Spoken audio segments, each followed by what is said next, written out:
welcome to 30 Minutes of Faith. We're very happy to have Pastor Rick Cole with us today from the Capital Christian Center. Thank you for joining us. Absolutely. I've been looking forward to being with you. Appreciate you coming a lot. And we just want to visit for a while. So tell us where you were born and raised. Well, I was born in Marion, Ohio. My parents met when they went to Bible college in Springfield, Missouri. So my dad was from Tacoma, Washington, my mom from Wisconsin. They met in Springfield, Missouri at Bible school. So after graduating from there, they started their ministry in that part of the country. So my dad became a pastor of a small church in Ohio, and that's where I was born. 2 years into my life, they moved back to the West Coast to Washington State, where my dad was from. So then really, I feel like my home roots are in Washington State. Olympia, Washington is where I grew up through elementary school, middle and high school, into college. So that's really my memory of my childhood. And then my parents moved here to Sacramento in 1978. I was 20 years old and a junior in college. So our family kind of transplanted here to the Sacramento area. I have a personal opinion that says where you go from boyhood to manhood is usually home. Right. No matter if you leave it and never go back, that's still home. That's really where you true. develop and all those other things. Now, people are well aware of your father and that he's passed away in the last year or so. Yes. How is your mother? She's doing great. I'm very impressed with just how she has handled this season. Transition, it was difficult, but she's kept a very positive attitude. It's shown the strength that she has in her life, and she lives close to us, and we're very involved with her. She's still driving and just turned 80 this last year, but healthy and happy and really doing well. You only have to look at the woman to see why the man has done so well. That's the truth right there.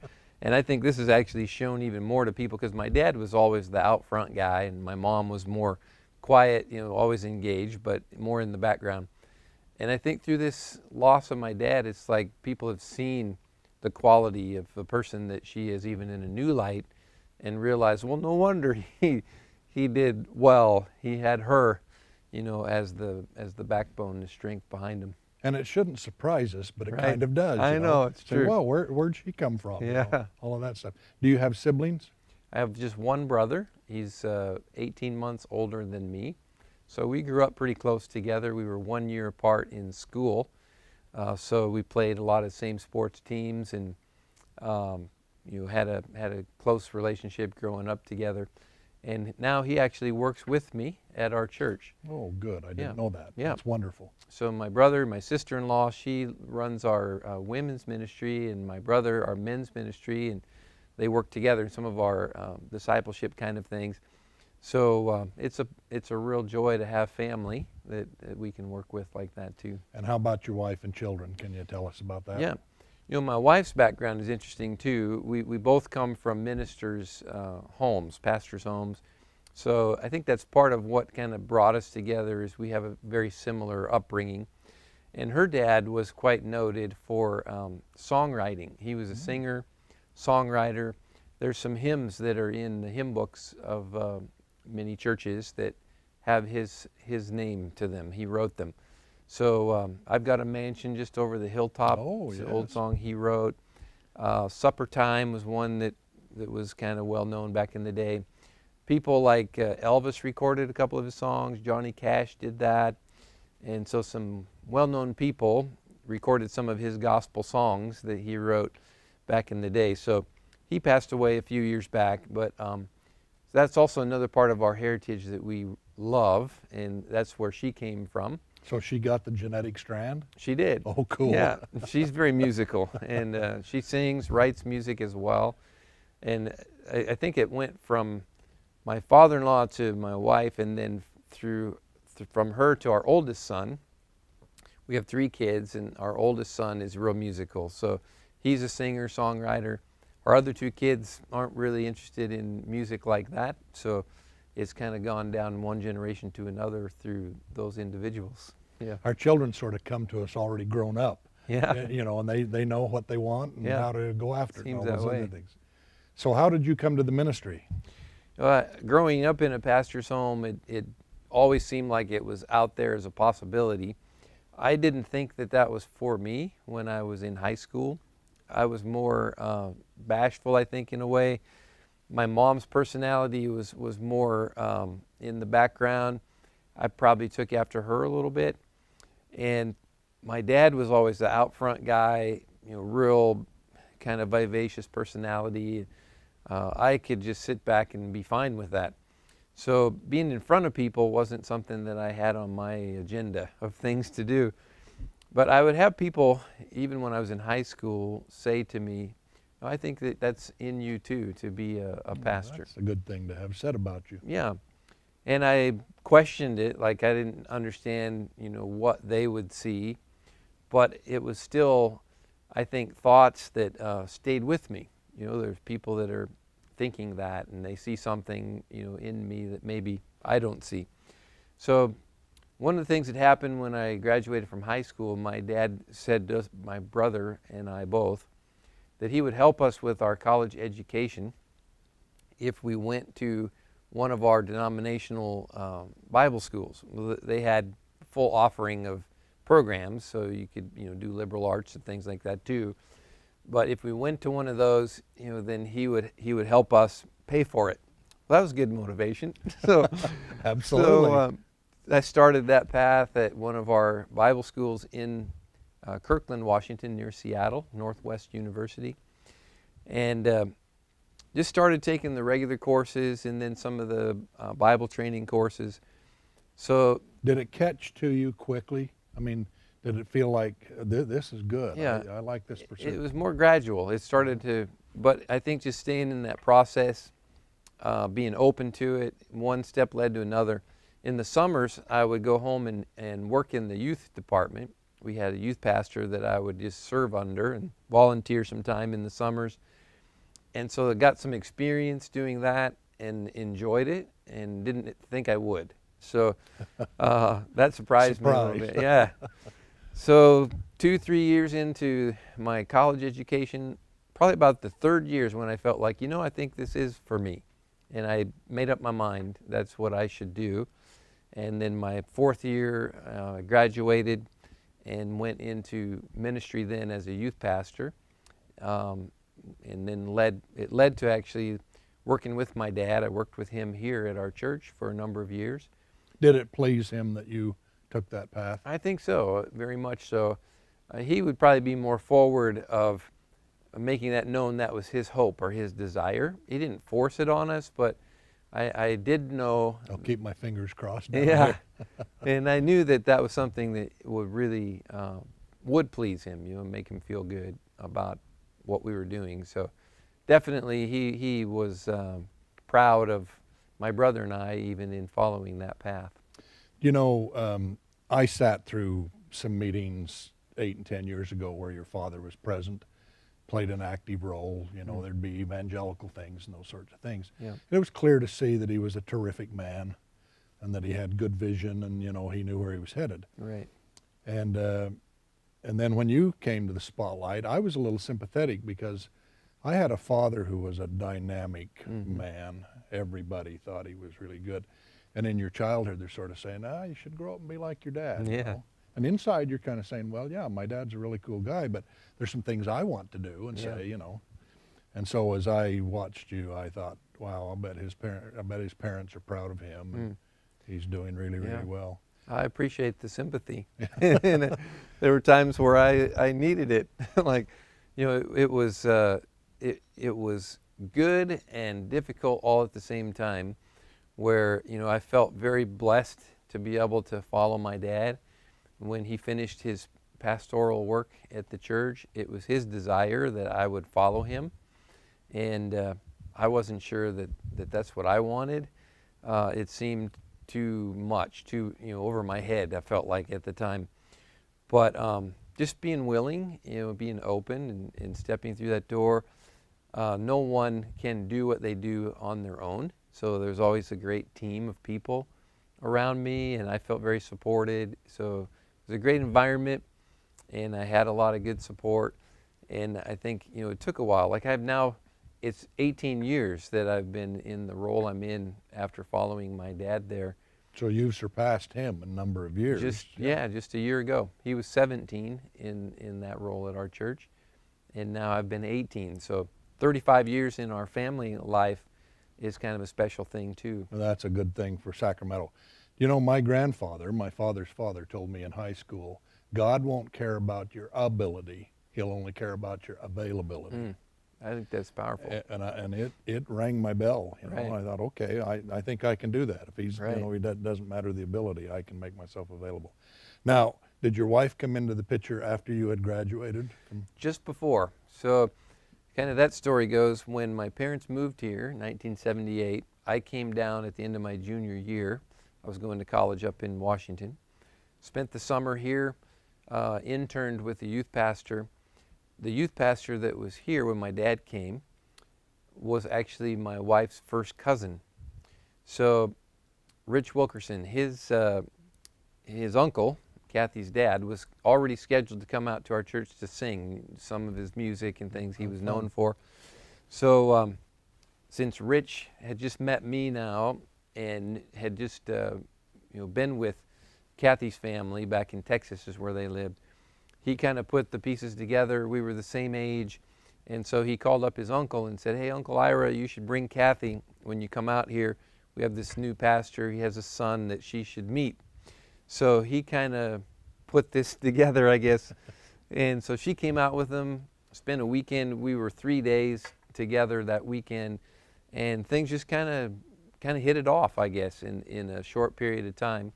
She went back to Texas, and we wrote a lot of letters, made a lot of phone calls. I went back and visited for a few days. She came out here for Thanksgiving, and we got engaged. So we met in June, got engaged in November, and then got married the next August. Did it matter to her that you were a minister? I mean, Yeah. I know she'd be looking for a good man and all those other things. Yeah. Because she'd been a minister's daughter, was she sort of looking for a minister, or that just happened? That's the way it worked out. I think it kind of just happened. Like, I don't think she was looking specifically for that. She dated some other guys that weren't going toward ministry, some business-related guys and things like that. So I don't think that was absolute priority. But then when that happened that way, the fact that she was very familiar with that world, I think, made it comfortable. So it wasn't like a huge learning curve, because she had grown up in it just as I had. So I think that's part of the blessing that we had, was having a common ground to come together on, didn't have to overcome maybe some things someone else would have had to. That's a good way to say that. Now, because you and I have talked about being grandfathers in Yes. recent times, did your parents get to enjoy your children a whole bunch and They did. all that stuff? And, Yeah. and the kids get to know Grandpa and Grandma? Very much.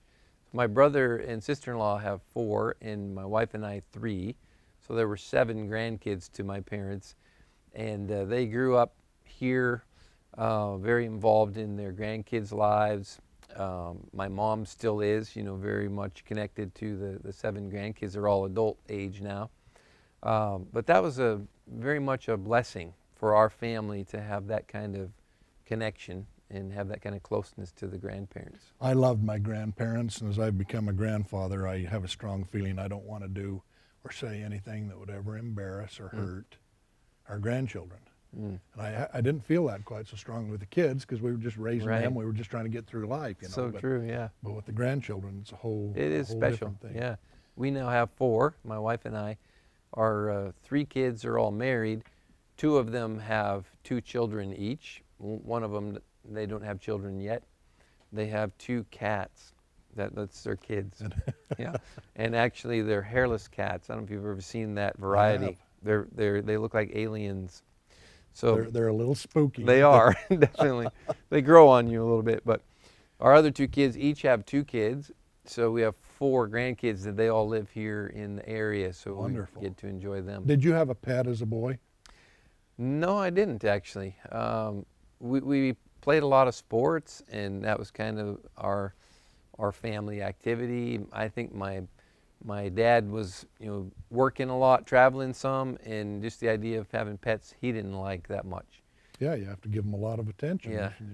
Right. Did you have a favorite team in sports growing up that you really watched? Yeah, growing up, one of my dad's, I think you kind of gravitate toward your family's interests, and I agree. my dad's team was the Yankees. Somehow he had this connection to Mickey Mantle, Roger Maris. And when he was growing up, these guys were like, iconic, and so I gravitated toward that and kind of became a Yankees fan when I was young and growing up. So baseball, it was them.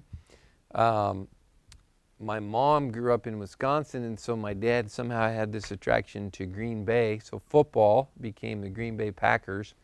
You can't go too bad with those two No, teams. yeah, I think it's probably, my dad always was interested in winning because those teams won a lot. I think that part of was his attraction to that too. And then growing up in Washington, at the time there weren't any pro teams. Now there are, but when I was growing up, they hadn't arrived in Seattle yet. But they had the university, the Washington Huskies. So we would go to some football games. Another real good program. Yeah, and those were really a great experience to go watch some of the games there at Husky Stadium. So that was part of our Do you up. still do some hobby sorts of things? I mean, are you a golfer or a tennis player? Probably golf is the main hobby. Again, I think I picked that up from my dad. He loved to do that. So that was something we'd do together. He'd call me up, hey, you have time this day to go golfing? I'd try to do it whenever I could. That was one of the great memories of being with my dad, was on the golf course. So I adopted that, I think, as a hobby. It's probably the main one for me. Golf's really delightful when you're with family. It is, yeah. And some days your putter works and some days it doesn't. It can be real frustrating. but dad and sons and that don't seem to care too much. Yeah. Talk to us about what you're doing specifically right now in Sacramento. Yeah, some of the things that have developed for me in the last probably 5 years or so, I didn't anticipate. I feel like in some ways I stumbled into some of the activities. One of them being working with the homeless community. And it came through our mayor's initiative, and I learned of some of the things he was hoping to do to help the homeless population. And there was a couple of seats on a committee that he had organized, a couple of clergy seats, and one of those clergy seats was vacant. So I had just put in a call and inquired if they were looking for any help, and they immediately opened that door. So walked through that door, and then I've learned so much about what's happening there that's become a passion. So the faith community together now has developed Winter Sanctuary, where from November until March, those winter months, churches open up their doors in different faith communities around the city here, and they'll bring people from downtown, sometimes 100, 120 people, keep them overnight in a church facility, feed them a nice dinner, have some volunteers there to connect with the homeless population, try to connect them to different services that are available. So that's become a real blessing, is reaching out and helping those who are needing help and can't really help themselves for the time. That's a really good program, It's by been the great. way, and people are. That's actually focusing a bit of a spotlight on Sacramento. Yeah. For that sort of work. Yeah, it's great. Continue. Sorry. Yeah. No, that's one of the things that's been really enjoyable. We've gotten involved through our outreach ministry in helping some inner city schools. So we adopted an elementary school in Oak Park probably about 6 years ago, and helped with some after-school tutoring, some other extracurricular activities, helped them connect to healthcare. Some of the kids and families that didn't know how to do that, we helped them with some of those efforts. So we've seen a lot of really positive things happen with students and families at Oak Ridge Elementary. Test scores have increased as well through just the one-on-one care and tutoring. And then the school district actually, because they've seen positive results there, asked if we would assist in a couple others. So now John Still Elementary Middle School in South Sacramento, and recently Rosa Parks Elementary Middle School. Wow. We're beginning to partner there. So just helping some of our members find ways to engage in the community to help people that don't have all the resources that some in the suburban areas, the suburban schools have more resources, and just the tax dollars and sometimes just the family structures have more stability there. And in the urban centers, we still have a lot of poverty and challenges. So we're trying to get involved there wherever we can and make a difference. It's just sometimes feels so overwhelming, it's hard to know where to start. But we feel like if we just take one step at a time, we help one person, that's one person more than was helped yesterday, and it feels good to do that. One other thing we do is we have an outreach through sports. So we have a good sports facility because of the Christian school that we have. We developed our property with athletic facilities. So we use that too for community events, adult athletic programs, softball and soccer and things like that. And we do a training program for area high schools. We call it Character Combine. So we developed a theme of teaching coaches how to teach character principles to their student athletes, not just win games, that's obviously a goal, but more than that, to train them in life skills and how to be strong character kids. So that's been going on now for, I think we're in about our 5th year. Last year we had 700 coaches with their captains from their teams come to it, so it's really growing. That's a big number. It is. We're very excited about that, and all the major schools in the whole region, all the major high schools have their key coaches involved in it, and there's a real good community, fraternity, and both the female coaches and the male coaches developing friendships and coming together to learn from each other. And even though they do battle, on the field, there's a good feeling about the relationships that are being built. So we feel like that's another positive ingredient that's going on in our community. We were talking before we came on camera about finding people who are good coaches and good people both at the same time. And I was thinking as I was listening there, in high school, where we grew up in smaller areas, yeah, you did battle on field, but then you may have gone to the dances with them or gone out to have a hamburger, and you were friends and you knew each other, and your older brother might be dating his older sister, or whatever the case might be. And sports got a little beyond that down the road. So this is a wonderful thing. Yeah, it's good. I've actually had the opportunity just this year to help a little bit with the chaplains program with the Kings. Previously, we had a chaplain who served that area of ministry for as long as the Kings were in town, Bishop Sherwood Carthen. And he was iconic in our community, and he had a sudden heart attack, passed away last year. So it left this vacancy in that area, that role. So I've had a chance to assist a little bit there. One of the things that's unique about it in the NBA, both teams meet together for their chapel before each game. An hour before the game, they come together. It's the only professional sports where they do that. They have a spiritual thought and prayer together before they go out and compete against each other. So that's actually been really rewarding to see as well, that when those athletes come together, though they're going to go do battle, they have a relationship with each other that is friendly. Life is a whole lot more than who wins a game.